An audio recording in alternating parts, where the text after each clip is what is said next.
Hello friends, welcome to Rennie சமையல். நம்ம இன்னைக்கு பார்க்க போகிறது அப்பள குழம்பு. அதுக்கு என்னென்ன தேவைன்னு பார்த்துடலாம். ஃபஸ்ட்டு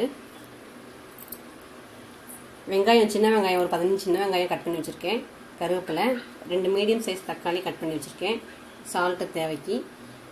புளி ஒரு எலுமிச்சம்பழ புளி கரைச்சி எடுத்து வச்சுருக்கேன். தாளிக்கிறதுக்கு கடுகு உளுந்தம் பருப்பு 1 டீஸ்பூன், வெந்தயம் 1 டீஸ்பூன், சீரகம் 1 டீஸ்பூன். மசாலா வீட்டு மசாலா தூள் தான். அப்பளம் நான் வட்டப்பளம் எடுத்திருக்கேன். நீங்கள் மோதிர அப்பளம் கூட எடுத்துக்கலாம்.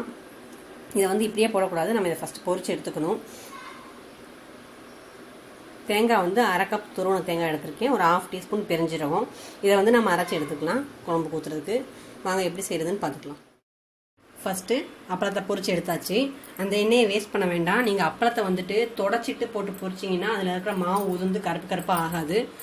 இப்போ அந்த எண்ணெயிலேயே நம்ம தாளிச்சிக்கலாம். ஃபஸ்ட்டு கடுகு உளுந்தம் பருப்பு, வெந்தயம், சீரகம்,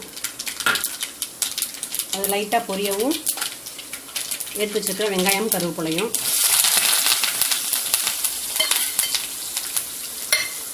இது கொஞ்சம் வதங்கட்டும். வெங்காயம் கோல்டன் ப்ரௌனாக வதங்கினோடனே தக்காளி சேர்த்துக்கலாம். வெங்காயம் இந்த அளவுக்கு வதங்கினோடனே நம்ம கட் பண்ணி சேர்த்த தக்காளி சேர்த்துக்கலாம். தக்காளி சேர்த்த உடனே நம்ம சால்ட்டு சேர்த்துக்கலாம். அது ஈஸியாக தக்காளி எல்லாமே குழஞ்சி வெந்துடும். கொஞ்சம் வேகட்டும், நல்லா குலைவாக தக்காளி வேகிற வரைக்கும் வேகட்டும். தக்காளி இந்தளவு குலைவாக வதங்கினோடனே நம்ம எடுத்து வச்சுக்கிற வீட்டு மசாலா 2 டீஸ்பூன் சேர்த்துக்கலாம். இது கொஞ்சம் எண்ணெய் பிரியாக வதங்கட்டும். வதங்கினோடனே புளிக்கரைசல் சேர்த்து கொதிக்க விட்டுக்கலாம். அது கொதிக்கிறதுக்குள்ளேயும் நம்ம அந்த தேங்காய் துருவலும் பெருஞ்சீரகம் எடுத்து வச்சுருக்கோம் இல்லையா, அதை அரைச்சி எடுத்து வந்துக்கலாம். பார்த்தீங்கன்னா எண்ணெய் பிரியாக வதங்கிருச்சு. இப்போ நம்ம புளிக்கரைசல் சேர்த்துக்கிறேன். இது கூட தண்ணி சேர்த்து கொதிக்கட்டும். குழம்பு கொதித்தோடனே நம்ம தேங்காய் துருவலும் பெருஞ்சீரகம் அரைச்சி சேர்த்துக்கலாம். அப்புறம் அதை நம்ம நல்லா கொதிச்சதுக்கப்புறம் இறக்க 5 நிமிஷத்துக்கு முன்னாடி போட்டால் போதும். கொதிக்கட்டும். குழம்பு நல்லா கொதிச்சிருச்சு. இப்போ நம்ம அரைச்சி வச்சுருக்கிற தேங்காய் பெருஞ்சீரகம் இதை சேர்த்துக்கலாம்.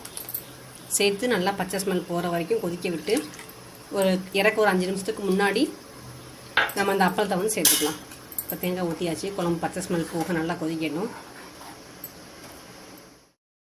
குழம்பு நல்லா எண்ணெய் பிரிய நல்லா கொதிச்சிருச்சு. பச்சை ஸ்மெல் போகிற இப்போ நம்ம அப்பளத்தை சேர்த்து ஒரு 5 நிமிஷம் கொதிக்க விட்டு இறக்கிடலாம். இப்போ அப்பளத்தை சேர்த்துக்கலாம்.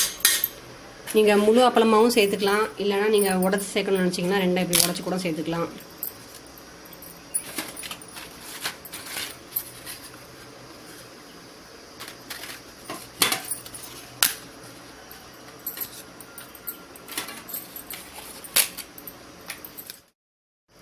அப்பளம் ஃபுல்லாக சேர்த்தாச்சு. அது நல்லா ஊறிடும், உள்ளே அப்படியே இறங்கிடும்.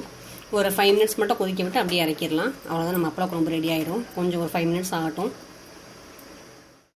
அவ்வளோதான் ஃப்ரெண்ட்ஸ், நம்ம சூப்பரான அப்பள குழம்பு ரெடி ஆயிடுச்சு. நான் வட்டாப்பழத்தில் செஞ்சுருக்கேன். நீங்கள் மோதிர அப்பளத்தில் கூட செஞ்சுக்கலாம். நீங்களும் ட்ரை பண்ணி பாருங்கள். ட்ரை பண்ணிட்டு பிடிச்சிருந்தா லைக் பண்ணுங்கள், ஷேர் பண்ணுங்கள், கமெண்ட்ஸ் பண்ணுங்கள். மறக்காமல் சப்ஸ்கிரைப் பண்ணிக்கோங்க. பெல் ஐக்கானையும் ப்ரெஸ் பண்ணிக்கோங்க. Thank you friends.